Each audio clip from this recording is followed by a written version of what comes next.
This is a Caterpillar 966K rubber tire loader. It's made by Tonkin and it's in 1/50th scale. Now, when Tonkin took over the Caterpillar line from Norscott, they went hog wild with making rubber tire loaders. They probably made a dozen different rubber tire loader models, and one of them was the 966K.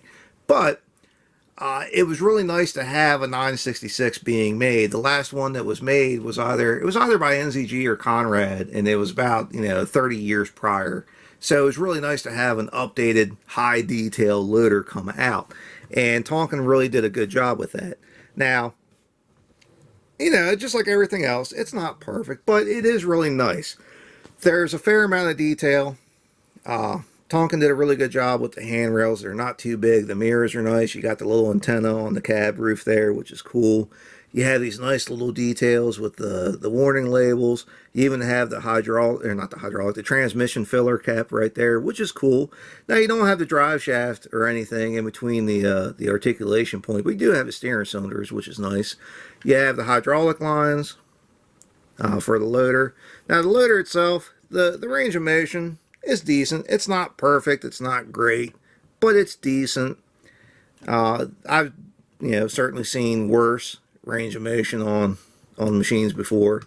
Now, you do have a hydraulic coupler here, and some of them are easy to switch out, some of them are difficult. You have a pin right here that you have to pull out, and this one is difficult. I could not get that pin out to save my life.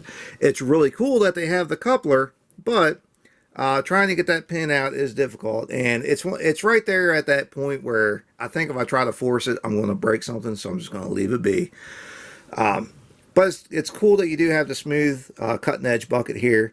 Typically, the 966 is, so it's the biggest small rubber tire loader, or it's the smallest big rubber tire loader. So you really don't see it on dirt jobs. And it's really, it's like the loadout loader, at quarries or, supply yards or whatever. That's typically where you find a 966K. A lot of blacktop plants have a 966. Cement plants have a 966 for just general maintenance, cleaning up and all that kind of stuff. So it's a very popular size loader. As far as the cab detail, it's decent. It's about what should be in there. It's kind of cool. It's got joystick steering. There's no steering wheel in there. It's kind of hard to see, but the joystick steering, when it come out on the rubber tire loaders, it was pretty much a love-hate kind of thing.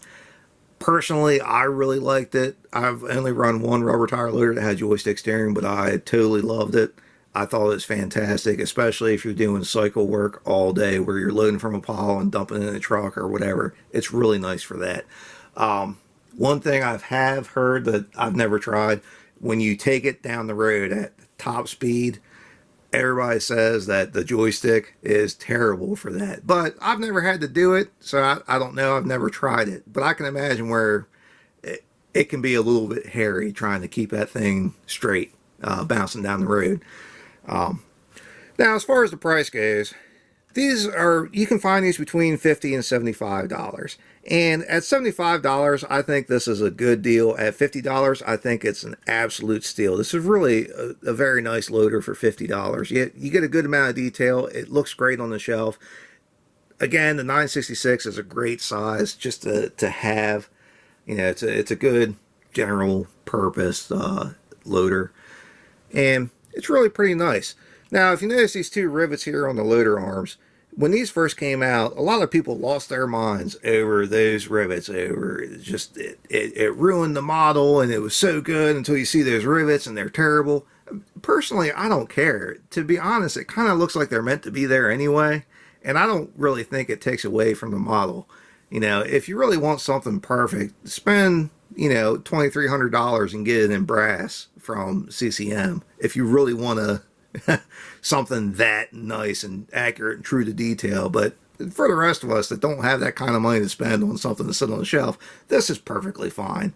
And I'm pretty okay with that. Like I said, I'm pretty happy with it. Maybe I'll just have low standards, but I'm happy. Anyway, that's about all I got for this. If you have any questions or comments, feel free to ask. If there's anything you'd like to see, drop me a comment and let me know. I might just have it squirreled away, on the shelf somewhere. I do have about a dozen videos to make from things that people have asked for, so please be patient.